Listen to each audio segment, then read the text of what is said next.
It will probably take a few more years until we can finally see Frozen 3 in theaters.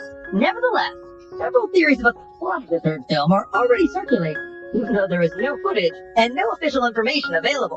Regardless of whether it's about a love story, reunions to do without, or spunky surprises, the fan theories truly cover it all.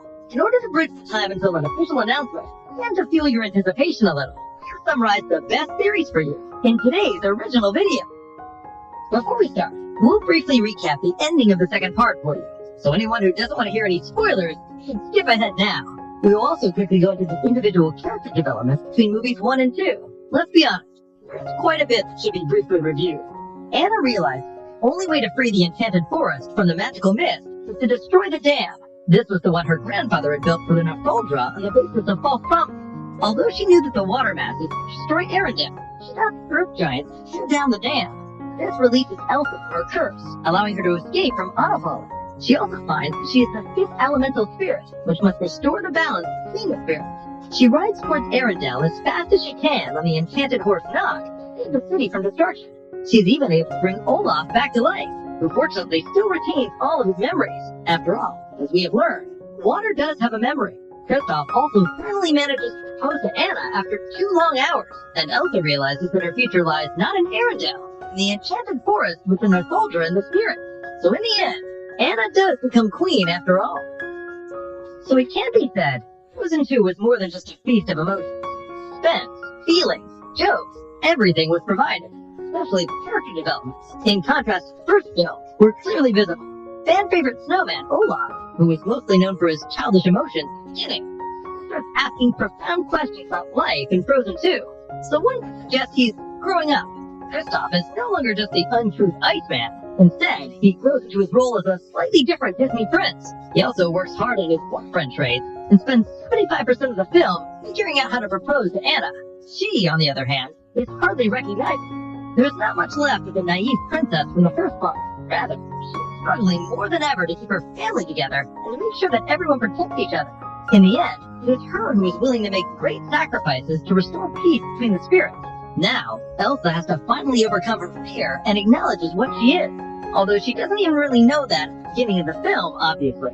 In search of the truth, she comes increasingly closer to her true destiny, until she finally realizes what she is at the end.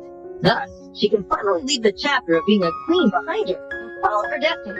Last but not least, not Sven, of course. So what shall we say? Sven is perfect as he is, because, let's face it, reindeer are better than humans anyway. At the end of Frozen 2, there is much talk about Anna's big day. It quickly becomes clear that this is not about her marriage to Kristoff. Rather, it's about her coronation. So it remains to be seen whether the two have even gotten married yet. If they haven't, we really hope to see their wedding in the third part.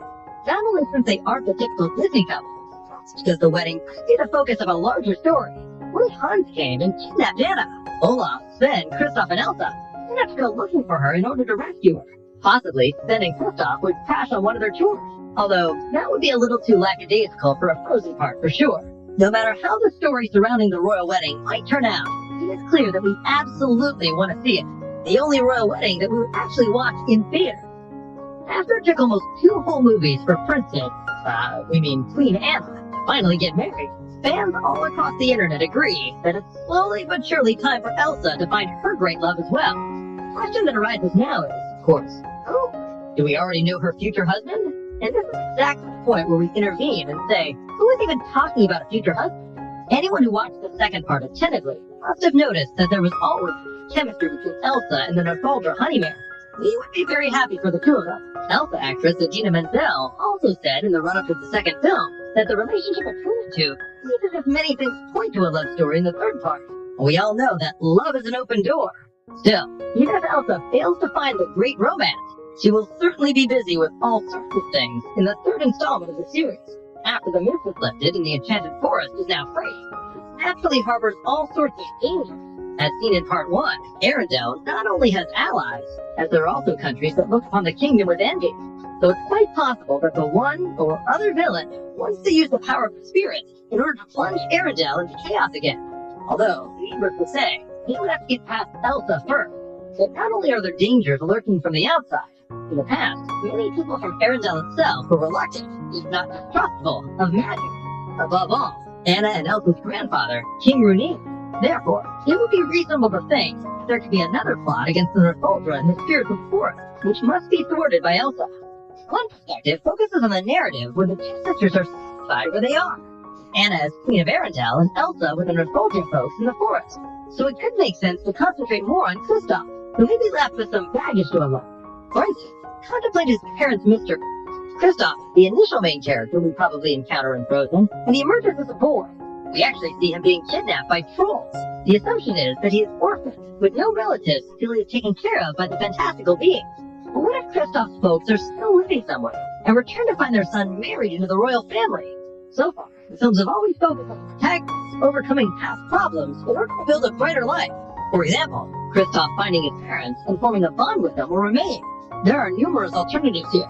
For one aspect, let's start playing in quintessential trolls are actually wicked theory, particularly since it's discovered they kidnapped Kristoff from his parents as a kid. But what could be the reason behind that? This theory would investigate Kristoff's past and bring him some peace to live his present.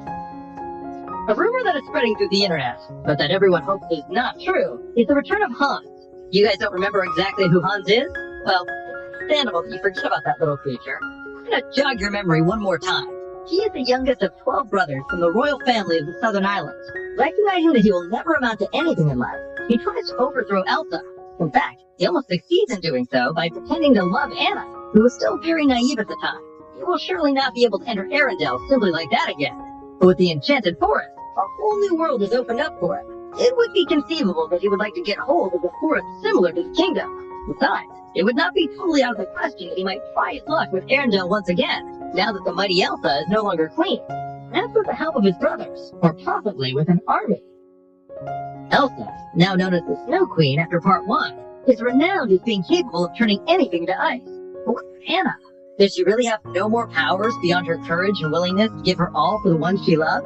Fans of the internet aren't sure, and an increasing number of rumors suggest Anna learns she can control fire.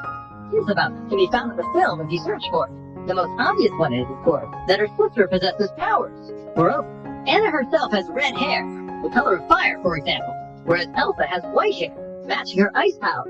Yet the character traits of each also match their abilities. While Elsa seems rather calm, reserved, and a tad cold, Anna is consistently hyperactive, wild, and unstoppable.